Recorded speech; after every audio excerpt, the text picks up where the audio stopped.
Hey there, Chris from Radio Chrisville with a special presentation, How to Talk Like a Canadian.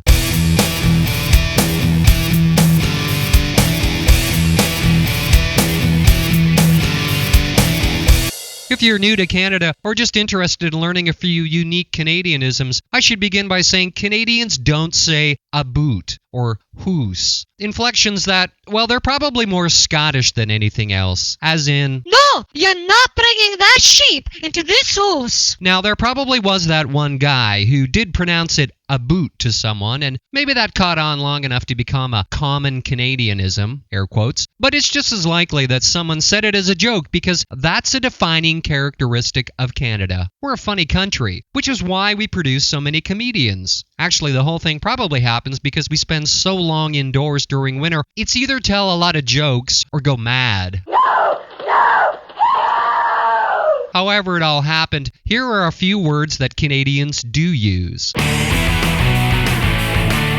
A. Now, Canadians don't really use A anymore, at least not in the manner most people believe, as in, "How's it going, eh?" The thing to understand about Canada and its language is that it's always been a linguistic crossroads, a constant migration and evolution of words and phrases as people came to Canada and culturally wove together. Yeah, A was once common, but it's largely fallen away in everyday use. So why does it incorrectly hang on abroad as a defining Canadianism? I think some of the confusion comes from a common greeting Canadians do use. Hey. Hey, Lenny. Often, it's simpler. Hey. Often, it's even simpler than that. Hey. Without the H, Canadians do say a lot as a greeting, but in the manner so popularized by comedians Rick Moranis and Dave Thomas in SCTV's famous Great White North sketch, Canadians don't say a with such frequency in everyday speech that you'd think they were throwing back American beers and not really catching a buzz along the way.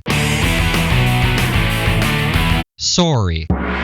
Canadians say sorry a lot, even though we're not really any more or less sorry for anything than anyone else. It's just what we say, and this is likely a carryover from the Brits. For those of you who don't know, Canada used to be a British colony, and the Brits say sorry a lot. "Oh, I'm so terribly sorry. Sorry, mate. Oh, sorry. Please, will you please stop saying sorry? Right. Sorry. The Brits also use the word to mean, I don't have that, or that's not available. Things like that. Have you got a Maple Leafs jersey? "Oh, sorry." I think the main difference is how Canadians use sorry. The Brits tend to use the word sorry as a preface to something else. I'm sorry, but do you mind terribly if I get past? Certainly. Not at all. Thanks. Sorry. Canadians, on the other hand, tend to use the word sorry on both sides of the equation. I'm sorry, but do you mind terribly if I get past? Oh, sorry, yeah, no problem. Thanks. Sorry. Although Canadians tend to use the word sorry when there's really nothing to be sorry about, they also use the word when they are sorry about something, which makes the whole thing pretty clear. Am I right? Sorry. Right.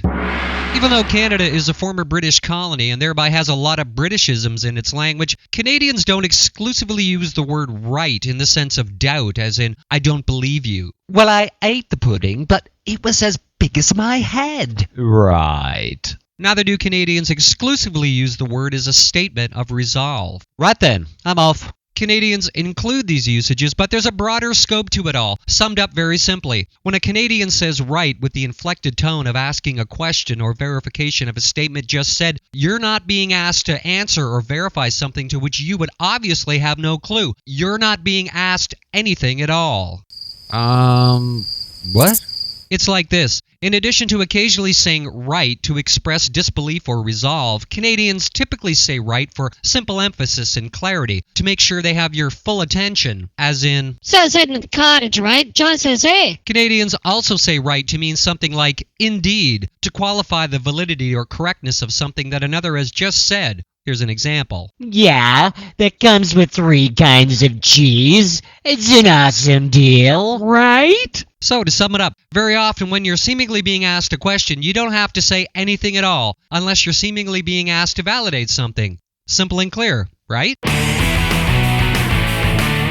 Canuck. In general use, a Canuck is a Canadian. That's about it. Apart from the fact that Canadians don't use the word Canuck much, unless referring to the Vancouver Canucks, a Canadian NHL team from the same West Coast province that gave us fantastic words like Skookum and BC Bud.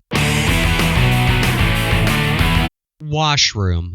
Canadians say washroom fairly interchangeably with the words bathroom and toilet, but washroom is very popular. Both the word and the washroom itself. I mean, what would we do without them, right? I mean, we'd probably use the woods, of course, and Canadians love the outdoors, which is why Canadians will say, I'm going to the washroom when camping or hiking, and the only thing within miles is a handy bush, a tree, a rock, a friend's van, someone's cottage. It's all good, and that means the same to you if you're a new Canadian or visiting from somewhere and you use washroom, toilet, bathroom, and any associated euphemisms. In other words, if you have to drain the snake, shake the dew, or take a whiz, we'll know what you mean, and we'll point you toward a handy tree if you need it. That's just the kind of polite, helpful people we are. Well, that's it for now. If you'd like to hear more Canadianism, subscribe to this channel for new videos as they happen, or drop me a line if you'd like to. You can also follow Radio Chrisville on Mixcloud to hear the audio version of the show and other stuff that's in the stuff category. Thanks. Until next time, cheers and peace.